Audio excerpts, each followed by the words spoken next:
This is Help Wanted, the show that tackles all the big work questions you cannot ask anyone else. I'm Jason Pfeiffer, editor-in-chief of Entrepreneur Magazine. And I'm New York Times bestselling author and money expert, Nicole Lapin. The helpline is open.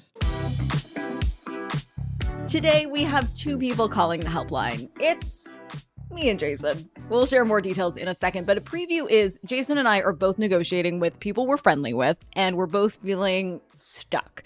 So we phone a friend, former FBI special agent Chip Massey.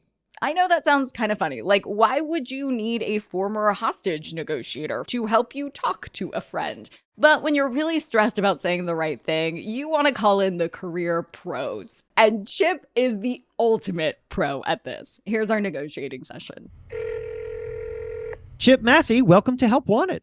Pleasure to be here. Thanks for having me, guys. So, Chip, Nicole and I began our relationship in some kind of negotiation, aka Nicole asking me for money. But before we get into that and all the other messy negotiations that Nicole and I have gone through, not just with each other, but with other people, and we want your advice on how to negotiate with people who you have real relationships with or are going to have real relationships with. Why don't you start by telling us why you are so expertly qualified to guide us through this? So I was a special agent for the FBI for 22 years.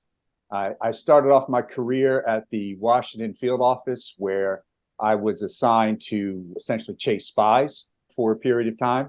In Washington, D.C., you can imagine there's a few of them there.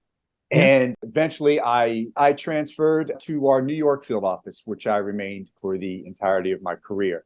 And that's where I joined and became team leader for our hostage negotiation team. All of which is to say, it is an absolute joke that after all that, you are here talking to us about our silly negotiations. I don't think so. No.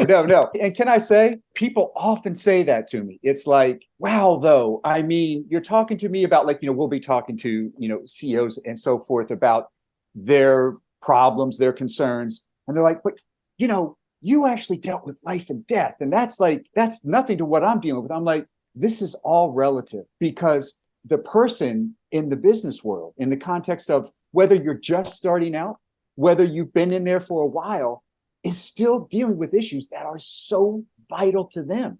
So I just want to put that out, is that there's no small amount of stress. It can be huge in a person's life. Well, I appreciate the sentiment, Chip. I'm still going to go back to Jason's thought that it is a joke that you're dealing with our negotiation problems compared to the serious negotiations that you had that dealt with life and death. Thank you for doing it. And so as Nicole and I were talking about you coming on and where we could use your help, we realized that we are in, both of us, some interesting negotiation situations right now, because we are both dealing with negotiating some deals with people who are either friends or friendly, but then on the other spectrum, total strangers.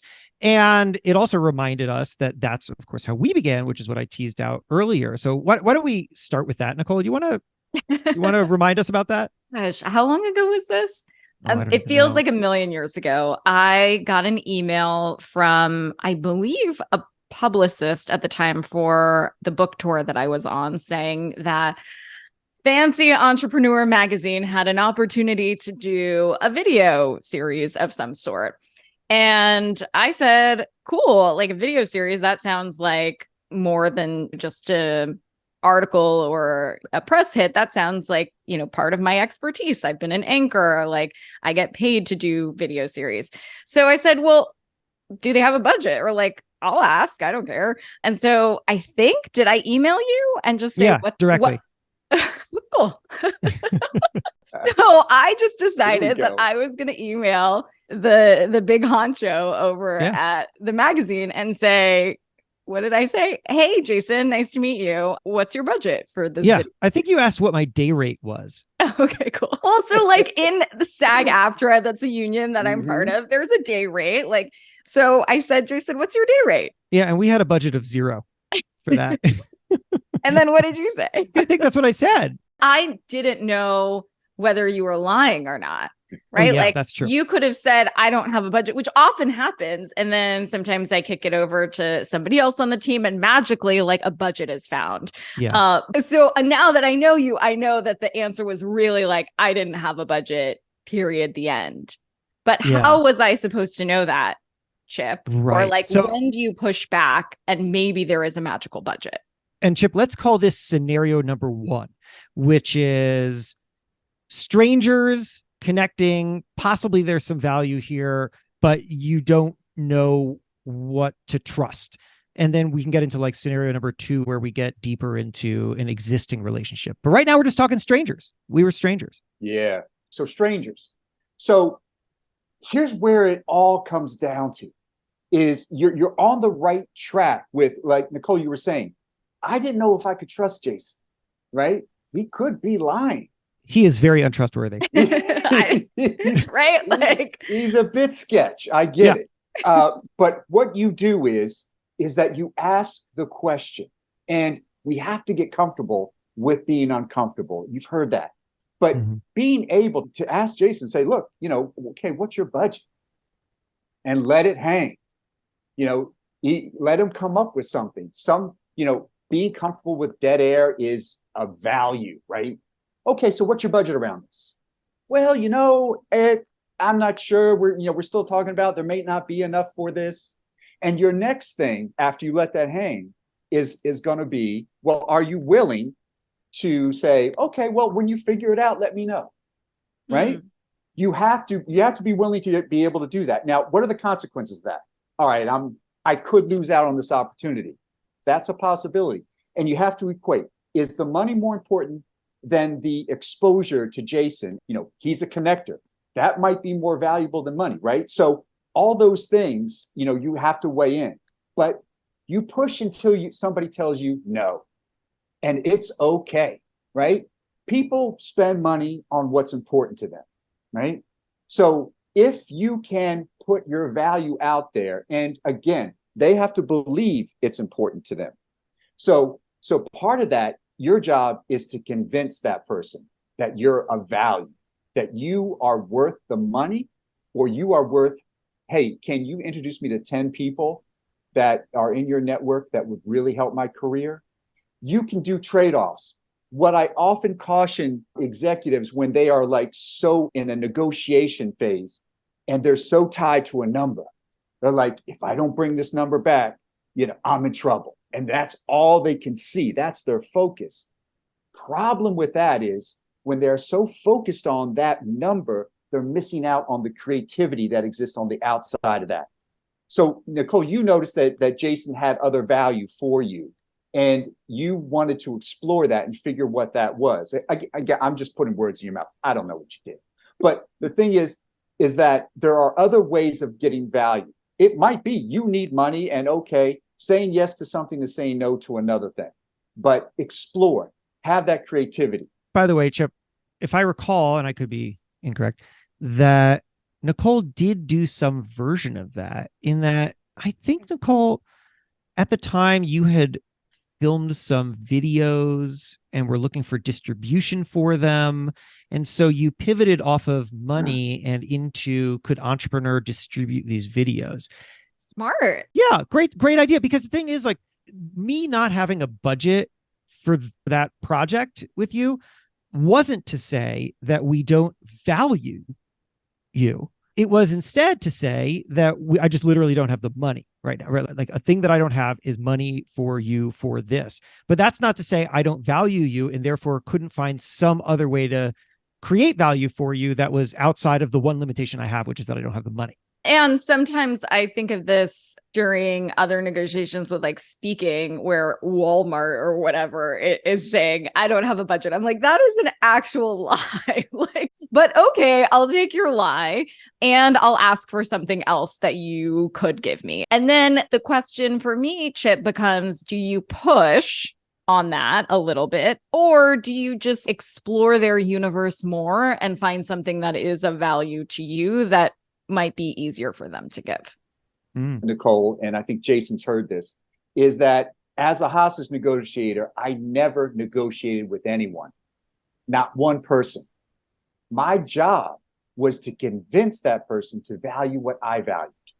And here's the scenario I set out for people so that it becomes very real, is that he's got 7 people in there. If I'm negotiating, I'm going to say, okay, look, how about this? You give me 4, kill 3, call it a day. Never going to happen, right? But my attitude here is that I had to convince that guy.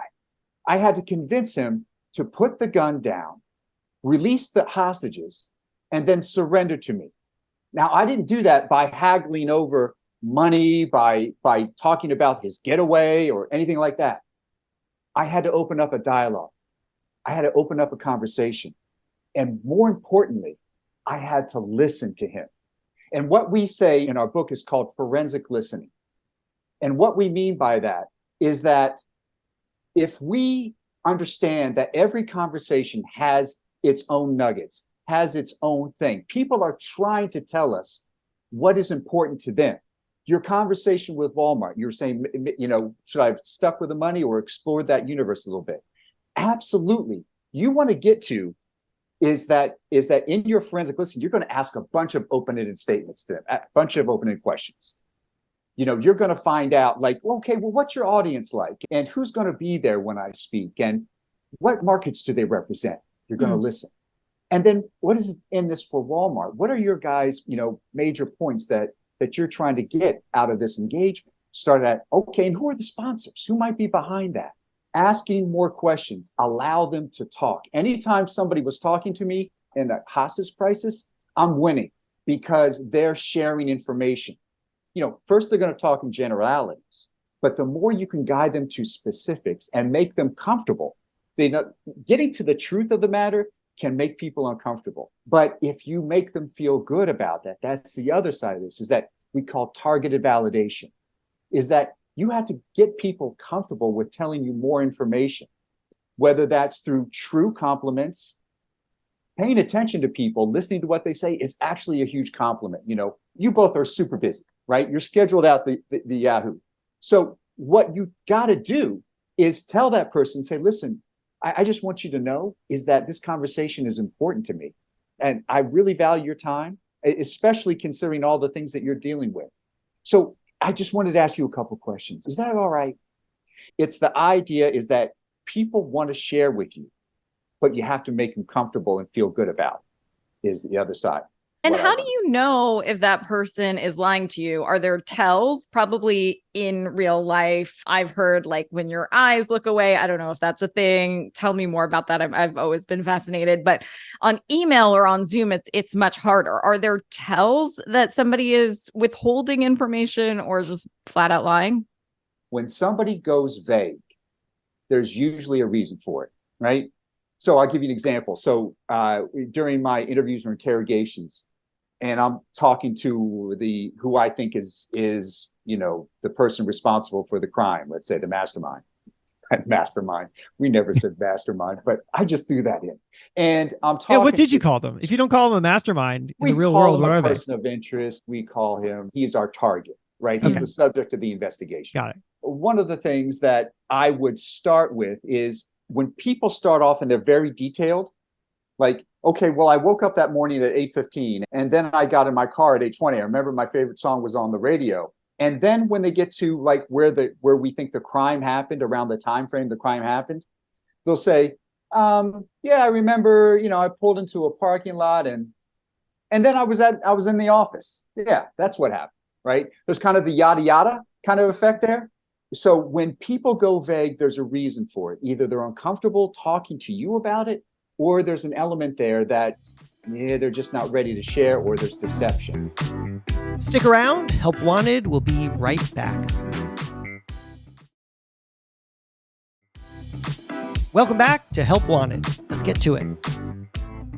Yeah. Chip, I want to move us to scenario 2. Scenario number 2 would be that you're negotiating a deal with someone who you've gotten to know in some way, right? We're going from stranger to someone you know. And the thing that I'm thinking about that you said a few minutes ago was how important it is to know what they value and what you have in common. But when you're dealing with strangers, you have to figure that out on the fly. You have less information about it. Now you have some more. And to me, the thing that has always felt most dangerous about this particular kind of moment is that I don't want to come off to someone who I am developing a nice relationship with as a hard ass. I don't want them to think of me as a hard ass because, hey, I thought he was a nice guy and now he's trying to do this to me.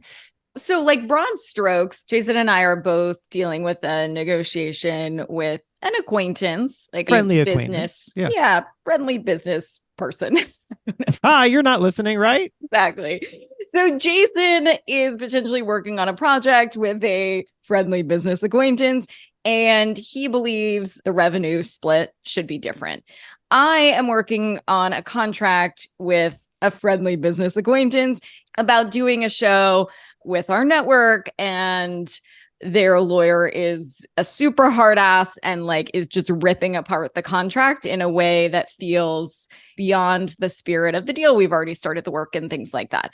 And so we're both trying to figure out how to approach those situations, because like the adage of, if you lend your friend money, decide what you like more or what you value more, the friend or the money. We still believe you can do business with friends, right? Like, I don't think there should be the church and state. It's also very cool. Jason and I are case in point that it's awesome to do business with friends. But sometimes you run into these situations where you want to keep both and sometimes you can't. So have clear expectations set out for the deal. You know what your absolutes are in any deal. You know what are deal breakers for you. And you also know what you're willing to live with. Now, it's important that you identify that before going in. And if you can remain true to yourself, because otherwise you accept a deal that just leaves a bad taste in your mouth, you're going to hate that deal. You're going to hate that project. You're going to resent that person, right? So the best advice I would give to someone in this situation you've just described is deal with them directly and call it out. Say, I have a problem with this. This is starting to feel unsavory to me. So when we put ourselves in the situations, I would advise you to role play it. You know, you and Jason can do this. You know, you can get into the mind of the person that you're dealing with, and you guys take the different roles. Okay, can we try it really quick? I think I know the guy that you're negotiating with, and I think you know the person I'm negotiating with. Sure. Well, I don't know how to get into the mind of the person you're negotiating with, but I do know how to get into the mind of the person I'm negotiating with. And so maybe I have to play that person and you play me. Oh, okay. All right. So the setup is we're working on a business project together. Right. And you've come up with a structure for how the revenue is going to split up. And I, Jason, disagree with that and want to scoot you more toward a different revenue split. That's right. And let's just say, we'll just make up numbers. These are not the real numbers from the deal, but let's just say that I've proposed 25% you, 75% me on something. Okay. I'm Jason, getting into character. What's your name? Evan. Evan. Great. Hey, Evan. Hey, so Jason. excited about our project together. Me too. I wanted to talk to you about how to make it a success because I'm just fired up about it. And I know you are too. I am. I'm so excited that you're excited. And I think this is a great opportunity. And I think we've come up with a real fair system here. And I'm excited to get going. Yeah. I think there's a lot of different systems that could be fair in this scenario. And I think that when we're looking at those different options, one bubbles up to me as like the fair and successful one. I've been working on this other project where some of the contracts are 50-50, and it just feels like both parties have so much skin in the game and they both want it to be so successful. So what you might lose in like a more favorable split, you make up for in sweat equity and passion and promotion. And so I think not only is that fair, it feels equitable to me, but I think it will be ultimately the most successful for you to make this thing a huge success. Well, I appreciate that, Jason. And I want this to be as much a success for you as it is for me. And the reason I offered the 25-75 is because the bulk of the work is going to be done by me. It's my team and my resources. And that's not to devalue what you're bringing a lot of attention, and you're going to be participating, and that's going to be incredibly valuable.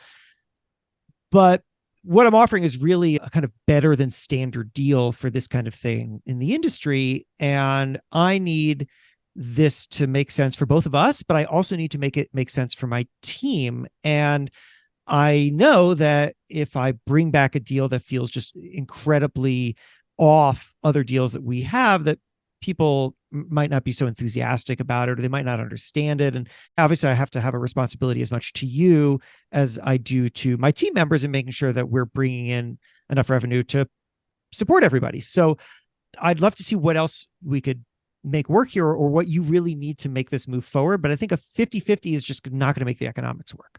I'm so glad, Evan, that you brought up the idea of team. You and I both agree on this idea. You and I are both a team. You have your team that you treat like family. I treat my team like family too. And let me tell you a little bit more about my team. My team is also working really hard for me. They want the best for me. They have a lot of opportunities that they're bringing to me, and I want to evaluate them and really validate their pounding of the pavement and their sweat equity. And so when I bring them this opportunity, they're going to find it to be a less favorable split than some of the other opportunities they're bringing to me. So I need your help in selling it to my team to get them incentivized to work really hard to make this a success, because I want them to get behind it and understand that not only is it good economic success, but finding that fair and successful split will also encourage and empower them to go above and beyond for this partnership. I'm going to break the fourth wall here, or whatever wall this is, for just a second, and say that as you got into team, what people could not see was Chip variously applauding and throwing thumbs up all over the place. Okay, back into character. Jason, I really appreciate that. You know, what it makes me think about is that maybe, especially because we're so aligned, we have a great relationship, and I really want to respect that relationship, that maybe we're thinking about this too narrowly, and it's not just about this particular revenue split, but maybe there are other ways that we can be really creative about supporting each other. So maybe there's a way in which we change the revenue split a little bit, like maybe we go to a 70-30, but then also I can add all this different support to you and help grow out other parts of your business. And we have a really large audience that I can get you in front of in different ways and drive them to other things, like that great Help Wanted podcast that you have. And I wonder if maybe we're just thinking about this too narrowly, and we're talking about this revenue split, but maybe this is really an opportunity to start a bigger conversation about even more ways to work together and make it equitable in a larger way that I'm really excited about, and that I hope you are too. I am so excited about it. And I love thinking big. And you and I are so in line with that. We just are visionaries, and we think about the big picture here. And I think you also have an amazing social profile. I'd love to help you with your LinkedIn, because I'm a rock star on LinkedIn. Okay. Okay, time out. I don't know what the hell is going on. Okay, but here's what I want to say. First of all, I like Nicole as me praising my own LinkedIn skills. Thank you. But Chip, first of all, what you heard was a real consistent love fest. There was so much complimenting back and forth, which was probably overkill. But what I liked about it was that it just kept respecting the relationship, which I thought was really useful. And what I saw was some kind of softening on positions, but I didn't really know where to go. I thought Nicole did a better job than I would have in real life in holding firm. I probably would have started to just accept any kind of new offer, to be honest with you. But let me stop there and say, Chip, what did you hear? All right. First of all, excellent. Well done. I mean, clearly you're in the game for a bit. You know some of these moves. One of the things that I really liked was when you guys focused on your teams. So it's about them as well. The other thing is that you know, Nicole, you were laying out a vision. You're like, hey, you know, Evan, you're a visionary like me. We call those predictive statements, right? The idea here, you know, when the idea of mentalists, when they do a hot and cold read, we always want to use things that will excite the brain. that will get people to reveal more about themselves. So you're hitting on all the right things. And then, Evan starts to pick up on your language. Mm-hmm. He says, I appreciate that you're thinking creatively about this. And I think we can think of other ways that we can, make this deal work exactly where you want to be. Now you're collaborating, right? Before it sounded more like you guys were on oppositional sides, right? Never a good position to be in. We don't want us versus them. We want we.